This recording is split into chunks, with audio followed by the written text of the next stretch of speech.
పూరా local. Hi hello నమస్తే, welcome to పూరా లోకల్. అందరి చూపు జూబ్లీహిల్స్ వైపే.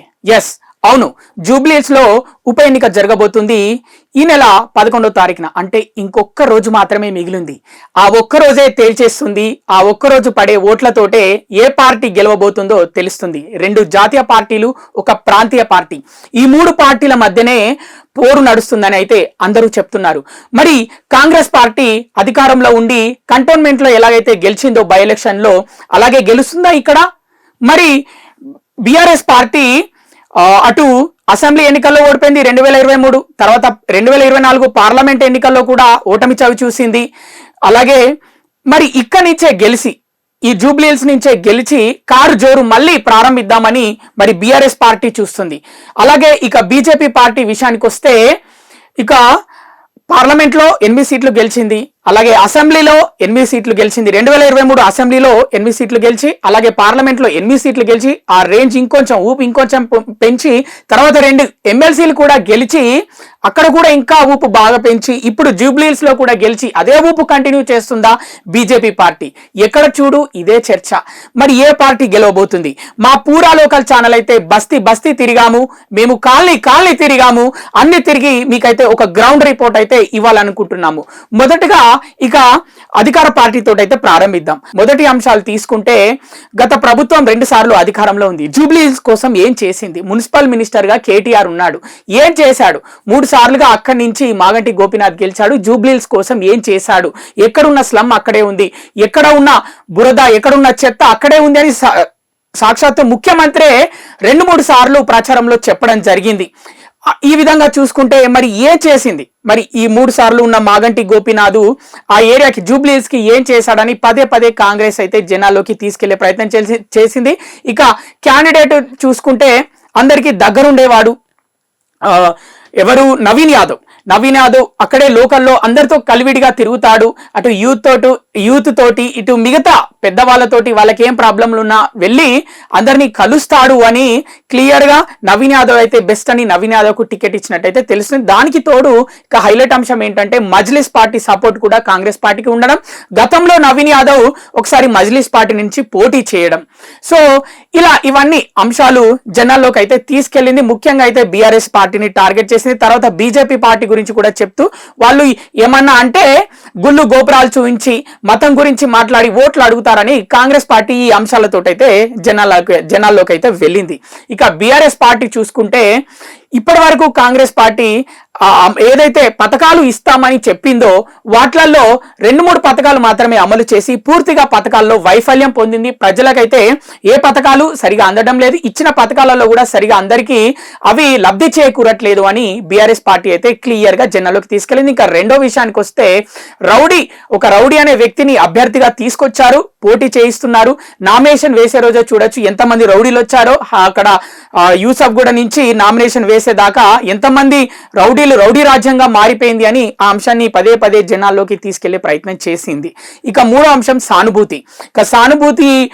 మాగంటి గోపీనాథ్ చనిపోయిన తర్వాత ఇక చాలా రోజులు కొంతమంది ఎవరిని అక్కడి నుంచి పోటీకి నిలబెడుతుంది బీఆర్ఎస్ పార్టీ అని ఆలోచిస్తే, ఇక ఆవిడనే, ఆయన సతీమణి మాగంటి సునీతనే పోటీలో నిల్చోబెడుతున్నారు అని క్లియర్ గా బీఆర్ఎస్ పార్టీ అయితే అనౌన్స్ చేయడం జరిగింది, ప్రకటించడం జరిగింది అభ్యర్థిగా. ఇక సానుభూతి అంటే, మాగంటి గోపీనాథ్ ఇన్ని రోజులు ఈ 3 సార్లు గెలిచాడు, దాదాపు 12 సంవత్సరాలు అక్కడ నియోజకవర్గంలో ఎమ్మెల్యేగా ఉన్నారు. ఈ 12 సంవత్సరాలు చాలా మందికి దగ్గరయ్యారు, ఎంతో మంది పేదవాళ్ళను ఆదుకున్నారు, ప్రతి బస్తీకి వెళ్లారు మాగంటి గోపీనాథ్. ఇప్పుడు మాగంటి సునీత రూపంలో ఆయనను చూసుకోండి, వాళ్ళ పిల్లలు కూడా బస్తీ తిరుగుతున్నారు ప్రచారంలో, అందరి బాధలు అవన్నీ తెలుసుకుంటున్నారు. మేముంటాం తోడు, మాలో మా నాన్నని చూసుకోండి, మా అమ్మలో మా నాన్నని చూసుకోండి అని ఆ పిల్లలు చెప్పడం జూబ్లీహిల్స్ ప్రజలకి. మరి సానుభూతి అనే ఒకటి విషయాన్ని అయితే జనాల్లోకి బాగా తీసుకెళ్లే ప్రయత్నం అయితే చేస్తుంది బీఆర్ఎస్ పార్టీ. ఇక ఇటు మరోవైపు బీజేపీ పైన కూడా ఇక్కడి నుంచి కేంద్ర మంత్రి కిషన్ రెడ్డి ప్రాతినిధ్యం వహిస్తున్నాడు. ఎంపీగా ఏం చేశాడు, ఇన్ని రోజులు అని. ఇటు 10 సంవత్సరాలు వీళ్ళున్నారు, అటు కిషన్ రెడ్డి కూడా దాదాపు ఒక 7-8 సంవత్సరాల నుంచి ఆయన కూడా అక్కడ ప్రాతినిధ్యం వహిస్తున్నాడు ఎంపీగా. సో ఈ విధంగా చూసుకుంటే అటు వీళ్ళ మీద విమర్శలు రాకుండా అటు కిషన్ రెడ్డి మీద కూడా ఎంపీ నుంచి ఆయన ఎన్ని నిధులు తీసుకొచ్చాడు, ఎన్ని కోట్ల నిధులు తీసుకొచ్చాడు జూబ్లీహిల్స్ ప్రజా ప్రాంతానికి, ఏం చేసినా మేమే చేశాము, ఈ 2 సంవత్సరాలలో కాంగ్రెస్ పార్టీ ఏం చేయలేదు, అధికారంలోకి వచ్చి కూడా పథకాలు కూడా పూర్తిగా అందించట్లేదు, ఇక షాదీ ముబారక్ రంజాన్ తోఫా తీసేశారు అని కూడా బీఆర్ఎస్ పార్టీ అయితే క్లియర్ గా వాళ్ళ గలం అయితే వినిపించింది ప్రజలకి. ఇక మూడో విషయానికి, ఇక మూడో పార్టీ మరో నేషనల్ పార్టీ బీజేపీ అయితే క్లియర్ గా చెప్పుకుంటూ వస్తుంది, మనది హిందువుల పార్టీ, హిందువుల కోసం ఉన్న ఏకైక పార్టీ ఏదైనా ఉందంటే అది బీజేపీ పార్టీయే. అటు బీఆర్ఎస్ చూసినా కాంగ్రెస్ చూసినా ముస్లింల ఓట్ల కోసం పోట్లాడుకుంటున్నాయి కానీ హిందువుల ఓట్ల కోసం పోట్లాడుకోవట్లేదు. ఎప్పుడు చూసినా వాళ్ళకి ఇది చేశాము, వీళ్ళకి ఇది చేశాము, వాళ్ళకి ఇది అందిస్తున్నాం, కానీ హిందువుల కోసం ఏం చేస్తున్నాం అంటే ఇవరి శ్మశాన వాటిక కోసం కూడా అటు ముస్లింల ఓట్ల కోసమే శ్మశాన వాటికను వాళ్ళకు ఇస్తున్నాము, మేము అక్కడ ల్యాండ్ కేటాయిస్తున్నామని ప్రభుత్వం చెప్పింది, కానీ హిందువుల కోసం ఏం చేసింది ఈ ప్రభుత్వం?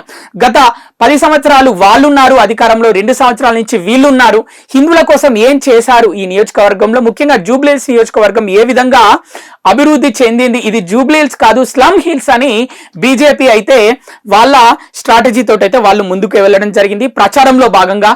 ఇక ముఖ్యంగా ఎక్కడికి వెళ్ళినా అక్కడ మోడీ ఉన్నాడు సెంట్రల్లో, ఇక్కడ మీరు ఈ ఓటు మోడీకి వేసినట్టే, మీరు మోడీ ఏ విధంగా అయితే అభివృద్ధి బాటలో దేశాన్ని తీసుకెళ్తున్నాడో అదే విధంగా ఇటు జూబ్లీహిల్స్ ని కూడా అభివృద్ధి బాటలో తీసుకెళ్తాడు అని ప్రచారంలో, అలాగే కాలనీలో ముఖ్యంగా చూసుకుంటే ఇక కిషన్ రెడ్డి అయితే బస్తీ ఇంటింటికి ప్రచారం చేశాడు, కేంద్ర మంత్రి స్థాయిలో ఉండి కూడా డోర్ టు డోర్ క్యాంపెయినింగ్ చేశారు ప్రతి ఒక్కరు.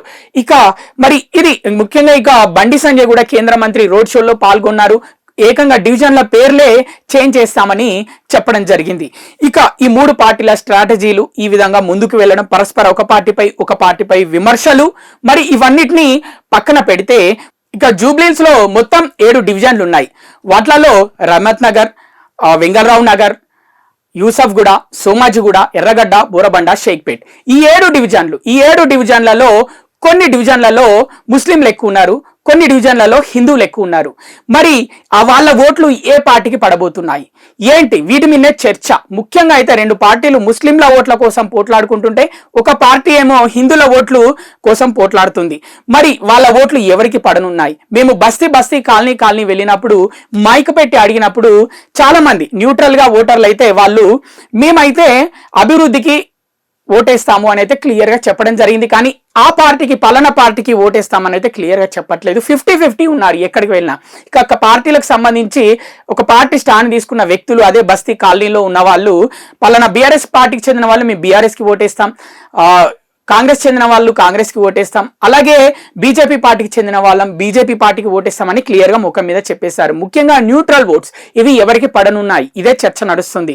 ఎక్కడ వెళ్ళినా న్యూట్రల్ ఓటర్స్ గురించి అడిగితే వాళ్ళు ఒకటే చెప్తున్నారు, పార్టీ పేరు చెప్పట్లేదు, కానీ గత 10 సంవత్సరాలుగా చూసుకుంటే 15 సంవత్సరాలుగా చూసుకుంటే మాకు ఏం జరిగిందని ఆ ఓటర్లు ఆలోచించుకుంటే మాత్రం వాళ్ళు క్లియర్ గా ఎవరి వల్ల అభివృద్ధి అవుతుంది వాళ్ళకే ఓటేస్తాం అన్నట్టు క్లియర్ గా వాళ్ళ నాడి అయితే చెప్తున్నారు. కొంతమంది ఇక మన ముస్లిమ్స్ నుంచి మొదలు పెడదాం. ఎందుకు అంటే 2 ప్రధాన పార్టీలు అంటే ఇప్పుడు గతంలో 10 సార్లు అధికారంలో ఉన్న పార్టీ బీఆర్ఎస్, తర్వాత ఇప్పుడు 2 సంవత్సరాలుగా అధికారంలో ఉన్న పార్టీ కాంగ్రెస్, ఇవి 2 ముఖ్యంగా ముస్లిం ఓట్స్ గురించి దాదాపు 1,00,000 పైగా ముస్లిం ఓట్స్ ఉంటాయి, వాటి గురించే ఎక్కువగా పోటీ పడుతున్నట్టయితే తెలుస్తుంది. వాళ్ళలో అడిగినప్పుడు బస్తీల్లోకి వెళ్ళినప్పుడు మేము షేక్పేట్ వెళ్ళాము, ఎర్రగడ్డ వెళ్ళాము, అలాగే బోరబండ వెళ్ళాము, యూసఫ్ కూడా వెళ్ళాము, అక్కడ ముస్లిమ్స్ ఏమని చెప్తున్నారంటే మాకు గతంలో ఉన్నప్పుడు రంజాన్ తోఫా వచ్చేది, అలాగే షాదీ ముబారక్ వచ్చేది అని కొంతమంది చెప్తున్నారు.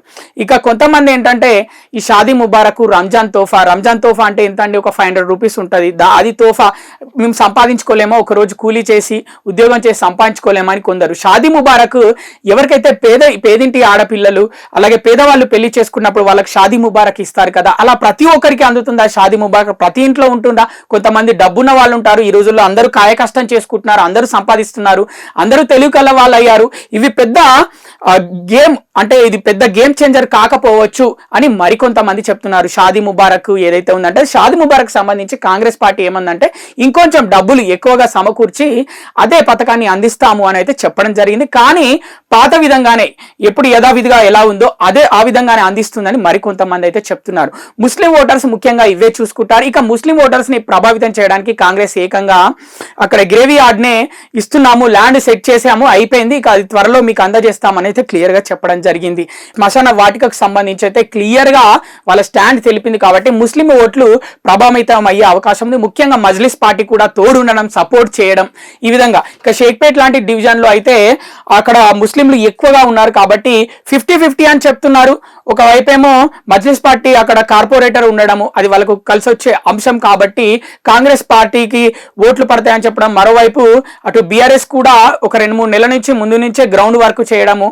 ఇక షేక్పేట్ లాంటి ఏరియాలో కూడా ముస్లింల ఓట్లు కూడా బీజేపీ పార్టీ పడే అవకాశం ఉంది. ఎందుకంటే ట్రిపుల్ తలాకు అలాగే ఎన్నో పెన్షన్లు ఇలాంటివి కొన్ని సంబంధించి అంటే లోన్స్ కి సంబంధించి సెంట్రల్ నుంచి ఏదైతే పథకాలు ఉన్నాయో అవి ముస్లిమ్స్ కి అందడము ఇలాంటివి మేము మోడీకి కూడా ఓటేస్తామని కొంతమంది షేక్పేట్లో చెప్పడం, మోడీని అభిమానిస్తామని ముస్లిమ్స్ చెప్పడము, ఇలాంటి అంశాలు అయితే చాలా క్లియర్ గా మాకైతే తెలిసాయి. ఏంటి మేము డైరెక్ట్ వెళ్ళి ఆ బస్తీలో కాలనీలో అడిగినప్పుడు. ఇక చివరిగా అయితే ఏం చెప్పుకున్నా కూడా ఏం మాట్లాడుకున్నా ఈ ఎలక్షన్ గురించి అయితే పలానా పార్టీ అయితే డైరెక్ట్ ఇంత మెజార్టీతో గెలుస్తుంది, ఈ పార్టీ గెలుస్తుంది, అది కాంగ్రెస్ పార్టీ గెలుస్తుందా, బీజేపీ గెలుస్తుందా, బీఆర్ గెలుస్తుందా అని అయితే ఎవరు చెప్పలేకపోతున్నారు. అంటే కొన్ని సర్వేలు కూడా వెల్లడించడం జరిగింది. అంటే ఒక సర్వేనేమో ఆ పార్టీ గెలుస్తుందని, ఒక సర్వేనేమో ఈ పార్టీ గెలుస్తుందని, అలా వాళ్ళకి నచ్చినట్టు వాళ్ళు ఇచ్చుకున్నారని కూడా జనాలు క్లియర్ గా మేము మైక్ పెట్టి అడిగినప్పుడు కూడా సర్వేల గురించి కూడా చెప్పడం జరిగింది. అంటే ఈ సర్వే ఈ పార్టీ గెలుస్తుంది అన్నప్పుడు అలా కాదండి, ఇక్కడ మాకు అభివృద్ధిని చూసుకుంటున్నాము, మేము వ్యక్తిని చూసుకుంటున్నాము, మాకు అందుబాటులో ఎవరుంటారు అని చూసుకుంటున్నాము అని మరికొంతమంది, మేము సెంటిమెంట్ ని చూసుకుంటున్నాం అంటే మాకు ఆ వ్యక్తి అప్పట్లో దగ్గరుండేవాడు అని ఒక్కలాగా వాళ్ళ అభిప్రాయాలు చెప్తున్నారు. కానీ గంపగుత్తగా మేము ఈ పార్టీకే ఓటేస్తాము అని అయితే క్లియర్ గా ఎవరి స్టాండ్ అయితే చెప్పట్లేదు.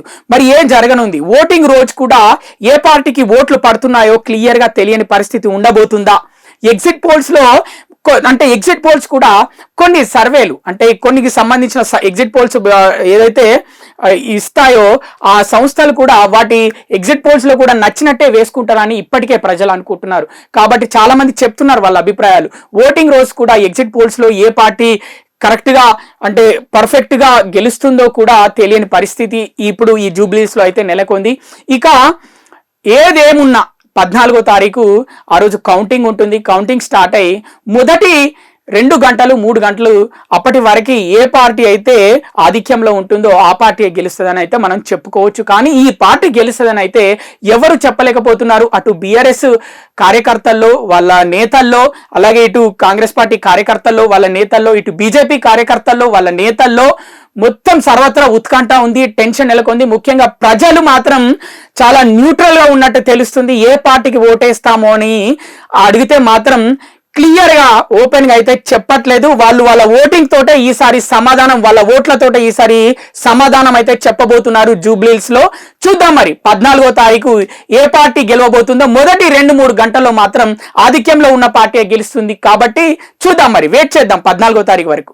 ఇవి ఇప్పటి వరకు ఉన్న అప్డేట్స్. మరిన్ని అప్డేట్స్ కోసం చూస్తూనే ఉండండి పూరా local, your choice for local voice.